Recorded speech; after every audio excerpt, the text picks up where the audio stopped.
grew up in Canada, was an aerospace executive in Canada, United States, Germany.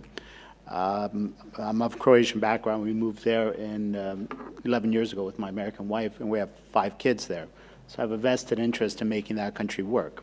I've taken a little bit of a different approach to explain why we didn't do as well as reforms as we should have done. And I think you'll see some of your own countries in these slides. Reforms is not about economics or calculations. Reforms is about history, psychology, and leadership, and that's where we've failed mostly. Next slide, please. So I talked about the five mistakes that we've made that have hindered us. Number one is some of our national myths. Every country has national myths. I had an argument with my wife a couple of years ago where she said Americans are underdogs, and I said, you've got to be kidding. I mean, it's surprising they don't win everything. They have the biggest economy, they have stellar systems. And she said, no, we're underdogs. And after about an hour of arguing, she said, no, you're right. That was bizarre that I believed that all my life. But that myth of the Americans have, that they're underdogs, helps them, makes them work harder. It makes them not give up. Some of the myths that blocked Croatia were that we have great systems. We have great healthcare, great education, pretty good management, some people believe it. And I said, well, you know, what are you smoking? Because the world buys our soccer players, but I haven't seen any of them buy our executives, except one guy who went to Telekom Austria and helped build that up. How come the Germans aren't sending their kids to be treated at our hospitals, or to be the French to educate their kids in our universities? The market's telling you that your myth is a little bit wrong. The other myth that they have, and it's a function of being a former communist country, is that an individual can't change anything. And so everybody just waits for somebody else. So lying to ourselves held us back. Next slide, please.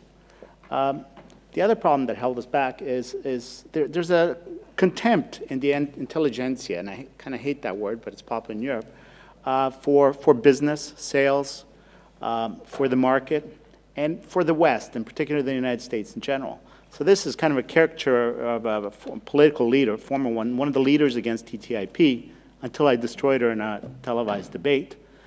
She rants against capitalism and everything as she's wearing designer clothes with her iPhone, and these are all products of that capital economy that she hates. And they're pushing this agenda where now we're defending everything is ours. Everything is strategic, everything is ours. And it's important that it stays ours or we lose our identity. So I kid you not, there was a national toilet paper. There's a company like the National Registrar, which is state-owned, that publishes laws. It expanded into office products, and they're not bad. And then the previous government said they should make toilet paper. I mean, why? When I run an artificial intelligence company, a robotics company. What the hell make you think to do a national toilet paper in this day and age? But guess what? It failed. So now the new government's canceling that. Mistake number 3. Grow a massive bureaucracy. We're not the only ones that have done that. My wife is convinced that the Croatian system was created by an evil genius. There is an intelligence to it, but it was like designed to make you suffer. And a woman here from Greece earlier said she was trying to explain why Greek workers seem unhappy and unwilling to serve you. Well, it's a lot of the system. That's what I'm talking about, the psychology. And you see a lot of it in Croatia. People are kind of worn out by this stuff, and they think they're kind of hard done by. And I say, well, 22% of our GDP comes from tourism, which isn't healthy. But, smile. If you smile, you'll feel a lot better. We're a little country. People kind of have to like you, and you get a lot more bees with honey than with vinegar. And people aren't doing that. So what the government's doing now, is just on a debate on TV, is they're digitizing everything. The government's saying, we're making everything digital, this, that. And I said, that's EBS. Because all you're doing, that you've taken all the communist era bureaucracy, you've thrown on some non-market oligopolistic regulatory, and you have a sick sandwich, and it's all paper-based, and now you're going to make it digital. 70% of the procedures we have are useless to us. And now if you tell me the government came into power now and said, we're not going to let anybody go, we're just going to make everybody more efficient. If 70% of them are looking at the sun, if I make them do that more efficiently, I'm still no further ahead. And so now we have this EBS, and it's getting us nowhere. Mistake number 2, please. We have a huge problem with leadership in Croatia. We're not the only ones. And part of it comes from a kind of a psychology of subjugated nations. If somebody has ruled you for a long time, you really haven't gotten used to leading yourself. And strategy is like a foreign concept. But, you know, it's been 25, 27 years. Get on with it.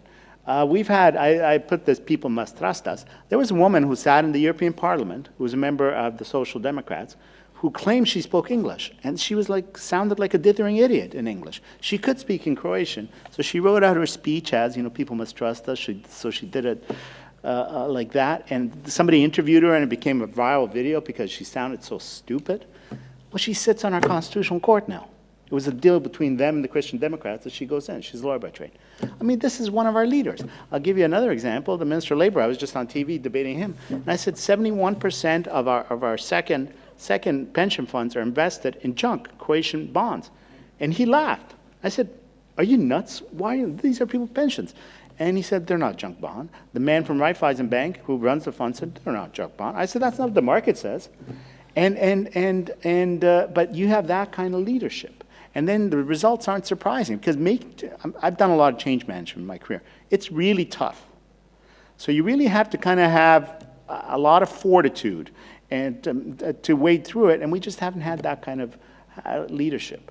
The number one mistake is, and then currently our Prime Minister, I'm not picking on a particular party here. The previous woman was from the Social Democrats.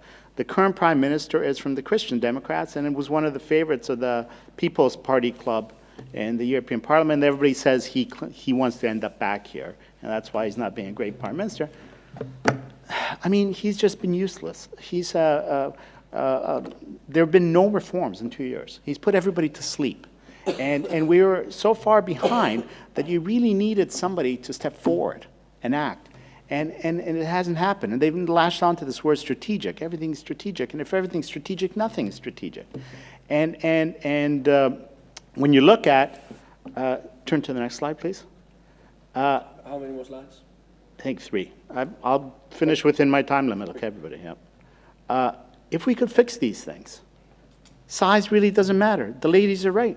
These are small countries with high GDPs. So if we got our act together, we could live like them. But that message isn't communicated to politicians and the people. Next slide, please. Is there a next slide? Sorry. So, I mean, what do we need? It's about performance, about mentality. It's about action. The current government, its mantra is stability. Well, if you're not doing well, stability is the last thing that you want. And there's a Chinese saying, a proverb, that says you have to wait a very long time with an open mouth before a Peking duck will fly into it. Well, it's the same thing with reforms. You get on with them, or you let someone else do it. Thank you very much.